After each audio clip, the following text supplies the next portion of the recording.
Hello everyone, welcome back to connect UPSC. हमें पता है कि यूपीएससी का 2023 का मेंस अभी सितंबर में होने वाला है।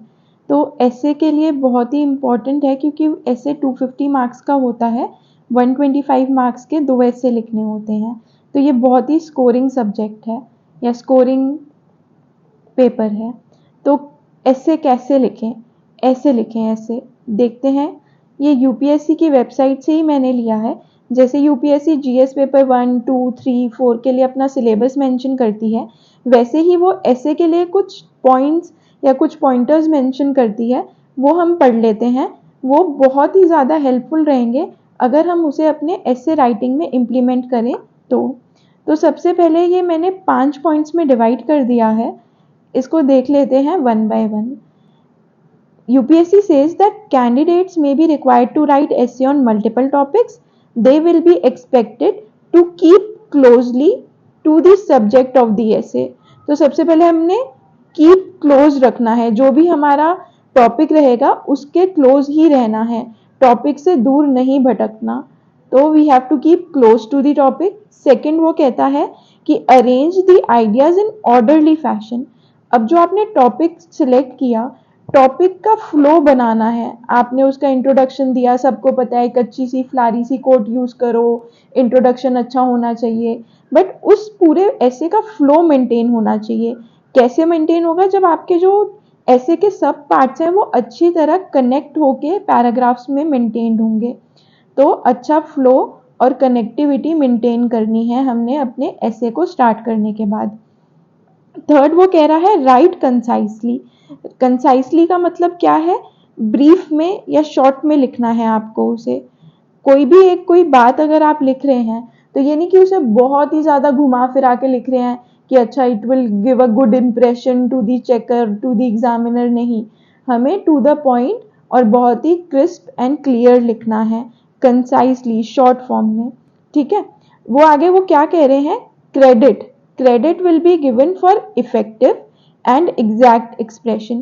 क्रेडिट का मतलब तो मार्क्स हो गया, और हम मार्क्स के लिए ही ये सब कर रहे हैं। तो मार्क्स किस बेसिस पे और ज़्यादा मिलेंगे?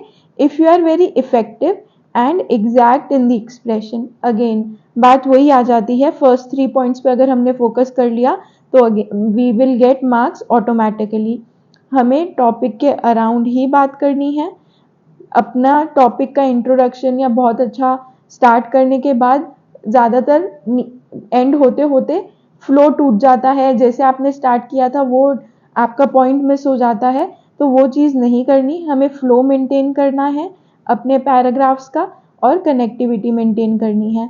ऐसे भी नहीं होना चाहिए कि हम बहुत 3-4 लाइन के पैराग्राफ लिख रहे हैं, 3-4 लाइन के सेंटेंसेस के पैराग्राफ्स बना रहे हैं और अगला से पैराग्राफ स्टार्ट कर रहे हैं। बहुत छोटे छोटे पैराग्राफ्स भी यूज़ नहीं करने। अगर आपके 5 पॉइंटर्स अच्छे से अपने ऐसे में इम्प्लीमेंट करोगे तो आपको बहुत अच्छा स्कोर करने में हेल्प होगी।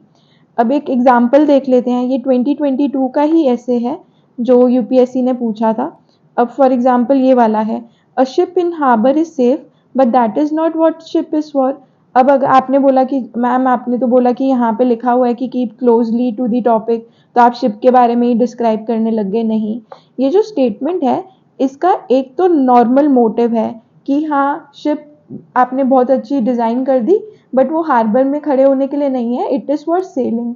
सेल करेगी तभी ही उसका पोटेंशियल और ज़्यादा हमें समझ आएगा।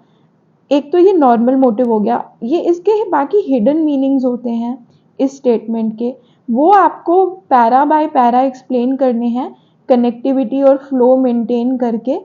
तब आप टॉपिक के आसपास ही रहेंगे, टॉपिक से क्लोजली रिलेट करेंगे और उसी टॉपिक को कंसाइसली विद एग्जाम्पल्स की हेल्प से और अच्छे से शो कर पाएंगे अपने ऐसे राइटिंग में। तो ये वाला मीनिंग है इन सब पॉइंट्स का। आप अगर इसे इम्प्लीमेंट करोगे तो डेफिनेटली आपको एज मिलेगा औरों से अपने मार्क्स में।